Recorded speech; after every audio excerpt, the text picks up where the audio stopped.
Hello Ratbags, it's Jade. Welcome to the Valheim Dev Q&A. They did a AMA on Reddit today. There was hundreds and hundreds of questions. They have answered a bunch, talking about the future, the update changes, and lots more. So I will show a few of the questions. I'm going to paraphrase some of them as well though, and show you some footage just to keep you a bit more entertained while you're listening to me go and talk about the future of Valheim. Let's go. Oh yeah, give the video a like if you find it useful.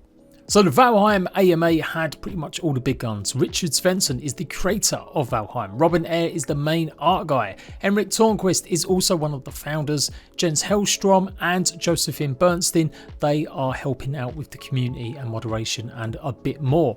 Now, a big one, if you don't know this, they have announced major changes to the roadmap. They're not going to be releasing 4 big updates this year. It does look like they might only manage to get 2 out. They have expanded the updates. Originally what they had planned was them 4, but because the game's got so popular, they've added more to each and every update. They're also changing what updates are going to come in order. First, I've covered this yesterday, go and check out the video to get more details, but basically Hearth and Home is going to be the first update, and that's looking likely to be around August or September.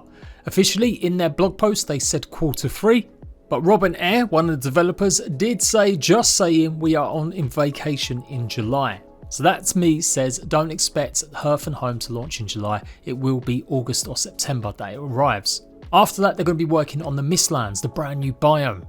So I'm sure we'll come through some of them answers in here, but I thought I'd better point that out as that was pretty relevant. What's going on with mounts?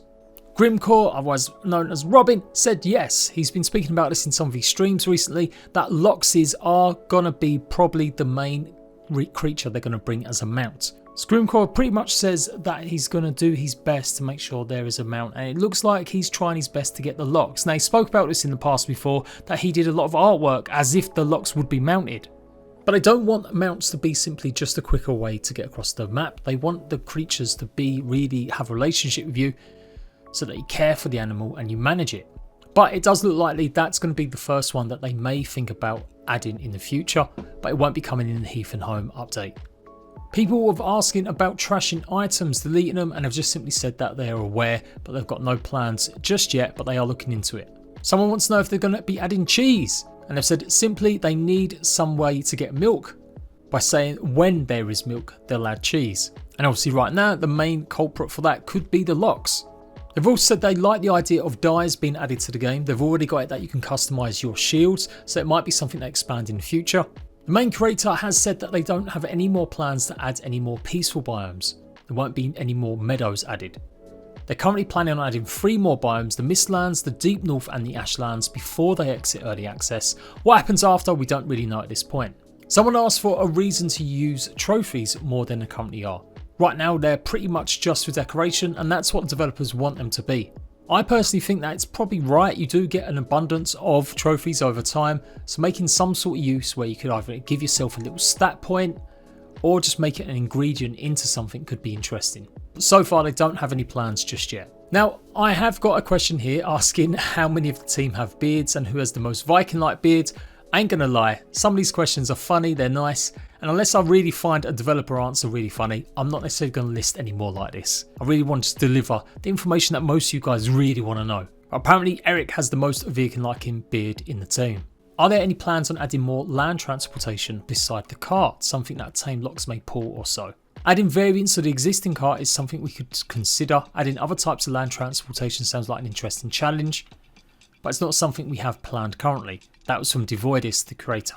Now this one got one of the most popular votes in the Reddit, and I'm like, man, they've answered this a bunch of times. Will we get dedicated inventory and weapon slots soon? And they've said they don't have any plans for that.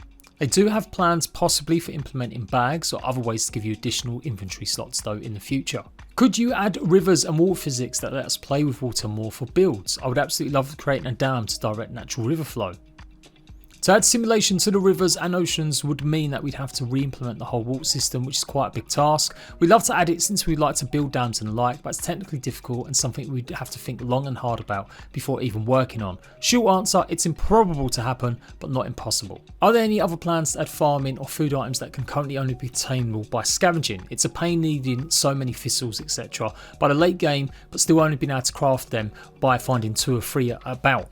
Smithy, one of their community helpers, has said we don't want the players to stay in the comfortable and behind safe walls all the time. Some plants in real life are the same, you cannot plant them in your own backyard. Simple answer, some of the stuff they have fixed recently, so things like thistle should be spawning a lot more. Ship customization, not necessarily shields but more like health but slower or more storage at the cost of HP. And they said they definitely want to add more options for ships. We're not quite sure when it will be implemented into the game, however, I'm guessing that's part of the roadmap that was changed, so don't expect that until 2022. What's the greatest challenge with the game blowing up and becoming such a hit?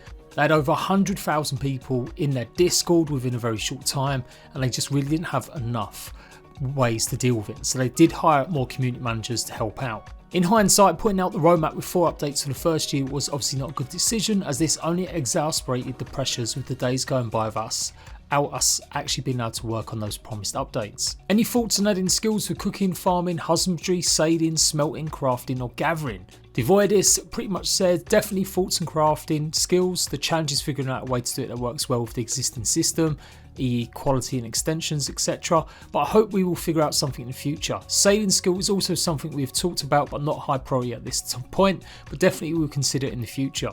Thanks for the AMA. When newer biomes are added or changed, you have to generate a new world, I believe. Is there any way not to have to build everything again from scratch when that happens? Maybe using the same seed for the new world and will everything stay where it is, but not on the new changed biomes? I don't have much free time. There'll be more coming of updates from you the next years. I simply can't afford to just start over multiple times. Devoidus said first, this is a pretty complex question to answer. As we already stated, all our current planned biomes are technically already in the game, and depending on what kind of changes we'll do to them, it'll affect the rest of the game world in different ways. We will try not to break any existing worlds and allow you to continue playing in them after updates as much as possible. However, already explored areas will most likely not get any new content, and you have to visit unexplored areas to be able to experience the new content added. Depending on what kind of changes we make to the world generation, you might have to create a new world to be able to get the new changes. Short answer, it all depends on what changes we will do to the world generation, but we'll try to keep existing worlds as working as long as possible, allow you to continue playing in it, but no promises. Now, I have covered this before, they've mentioned this before, it does seem like yes, there could be a chance. This does happen a lot in early access games, maybe more towards PvP led ones, but plenty of early access games I've played, they have a restart anyway. So the idea that you wouldn't, I mean I've lost count how many Minecraft worlds I've created over the years. I'm sure there are some people that have kept their day one Minecraft world from way back when, but it's kind of undertaken that in early access your progress may get wiped. Now they've actually got a good idea with this in that you could just go to new areas, so as long as you don't explore the whole map you might be able to experience it. Or you simply just take your character and go on an adventure. Valheim is about exploration, that's the whole point of the game. It's not necessarily meant to be just staying in one spot and building. Obviously you can do what you want, it's your game, but you get the idea. Like you could go and just visit another map with your character, take as much resources as you need to get started and create a new adventure on a new map and give it a bit of a challenge. With the ability to transfer items on your character between servers, it's not really as bad as some games where they literally wipe progress and you have to absolutely start all over again. Exploring is a large part of the game, but with biomes largely all being the same regardless of where you find them. Once you've seen one dark forest, you've seen them all. Are you looking at ways to reward exploration further? Grimcore says, I feel you, we have this discussion quite often. We don't have a specific solution to this right now, but we have some nice ideas how to reward for exploration. The thing is, it's not always about the locations, but what the location could hide in a box, resources, enemies. There are many things we could do, and we'll be doing something about this sooner or later. Are you considering adding more dangerous water creatures such as the serpent in the future? It's pretty funny how the sea serpent actually came to life, and after all the positive response and screams of terror screaming from the serpent, I would say yes. There are so many awesome things we could do. Ocean biome needs the same love and attention as other biomes, and with love I mean doom, terror and nightmare fueled creatures. And last week I did tell you guys that Grimcore mentioned in his stream that they are working on the creature, that they're going to just chuck into the game and not tell anyone about it, and they'll just wait for the reactions when they're suddenly attacked maybe by some creature. So I've always been imagining that must be a water creature because it's probably the lightest biome in terms of dangers other than the sea serpent. So yeah, I reckon it'll be along them lines in the future. Any plans to add more bigger overworld structures like the Draugr villages, for example sunken stronghold in the swamp, old mine shafts in the mountains or temples in the plains? Yes, there are plans for bigger locations. Building these locations are quite big tasks already though, so it may take some time to build even more impressive stuff, but it will be done sooner or later. The roadmap was changed, but will other updates that aren't Hearth and Home and Mistlands come next year? We feel like we want to go back to how we worked earlier before early access release, where we pushed out smaller updates as soon as they were done. To be honest, those updates that were on the roadmap were not that big and we feel like we want to get the Mistlands done first. With that being said, we still want to push those updates, but rather than putting them in a box of content, we just want to be able to push them out as soon as we have done them. That could be this year or next year.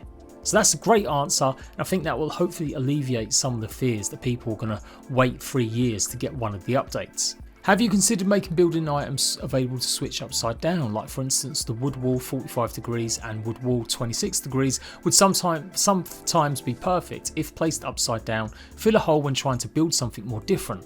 Have a closer look at the images they've said in the latest Steam announcement. Now I have gone back over these images, I can't really see what they're talking about, I can't really sense or see any upside down build pieces, but it is possible, I guess they could be just there. Are there any plans to add difficulty settings?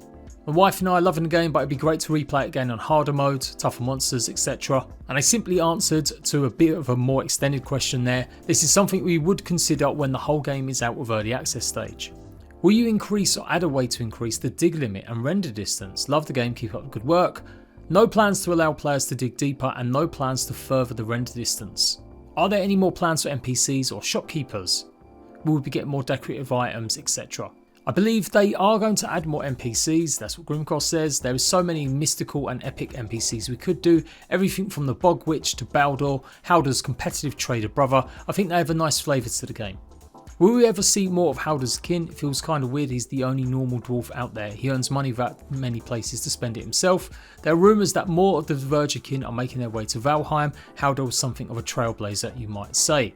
So we already know from the roadmap they have spoken about a Svigund brand. It does look like dark elves, which could in turn be coming to the game too.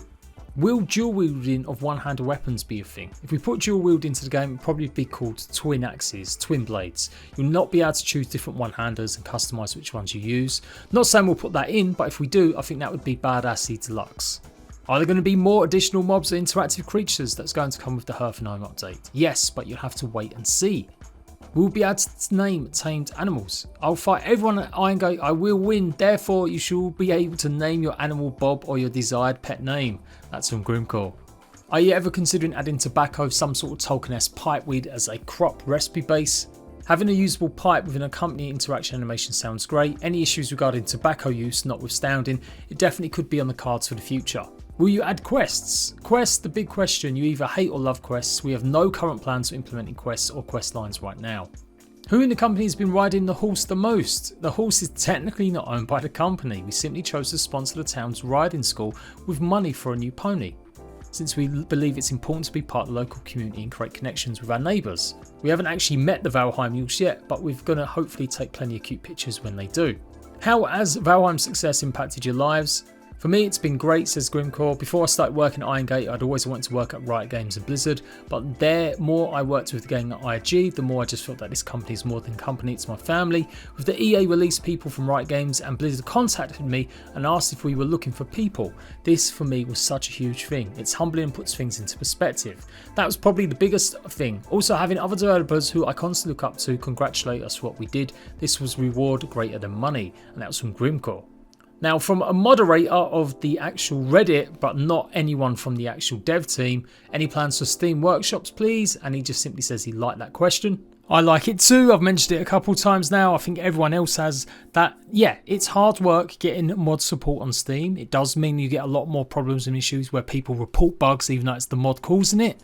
But it really does extend the life of these games in early access. Do you have any plans to hire a bigger team so you can push out updates faster, or are you more of a fan of the slow and steady approach added into the game? As of last week, we've hired 3 developers that work on the game at the beginning of August, so things will definitely pick up a bit. Why not hire more people, I hear you ask? Well, we kind of want to take that process more slow and steady, as hiring too many people at the same time would only worsen our velocity rather than improving it. We will hire more people, but at a natural pace in which we can possibly properly assimilate them into the team without too much overhead. There are a ton more questions here. They did leave this AMA open for around, I would say, about 3 hours, and they have obviously answered quite a few, and some of the ones that have just simply been repeats, or maybe have been answered quite a bit in other interviews and stuff. But I've got to say, I did maybe expect them to answer a little bit more. I think in general, Grimcore answered quite a few and Devoid's answered quite a few. But considering this was meant to be a big AMA and, you know, the size of the game, I know it's troubling having to do stuff like this when you're busy. But yeah, I would have assumed they would have answered a few more than they actually have. Even if they are a lot of repeat answers to stuff they've already covered in the past. A lot of these people clearly aren't looking at the same sort of social media channels or watching the same sort of content, and so a lot of their answers, this is a good opportunity to get it out to them. So fingers crossed in the future they do have a bit more time to go through a lot more of the questions. I'll bet, like I said, a lot of them are repeats or they're just a bit nonsensical. And for sure it does look like they've answered the most popular ones, the ones that got obviously voted the most. I'll let it slide they didn't answer my question as well, just about. But pretty much I wanted them to add a no decay mode, or just a little tick box that means you won't have to worry about support. I think that will go a long way. They've mentioned a sandbox mode in the far future, but I think it couldn't be that hard possibly to add some mode where you don't have to worry about support or decaying, and that would give freedom to builders to be even more creative and do even more things, and that will keep people even more busy while they're waiting for content. Just a little idea. All in all, good stuff though. They have answered some of the harder questions. They're still leaving some of the answers a little bit woolly, you know, lots of we want to, we're going to try our best. Not as many definites, but sure, they have definitely cut off a couple of avenues where people may have said, can we do this or can we do that? I mean, it's really all about what happens next with the hearth and home. Once that update hits, I think we'll get a nice cadence. They'll obviously have their staff involved working as well. It might not sound a lot, but 3 brand new members of staff to a team of 7 is quite a big deal, so I expect things to pick up a little bit. But there we go, that is the answers currently right now. Valheim looks like it really is changing up the way they're going to do things. Rather than set maybe too much of a big expectation with content, they're going to release these next 2, the hearth and home. That's looking likely, as I've mentioned again, repeated, probably in August or September. Then they're looking at the Mistlands as their big chunky update. But they're not discounting adding other smaller content that was maybe put in the roadmap, but now might just suit actually just putting out there as a smaller content. This could actually be good news. By the time they get more staff involved at the beginning of August, get them up to speed, we could see a lot more changes come between now and the end of the year, but probably not everything that they first originally outlined.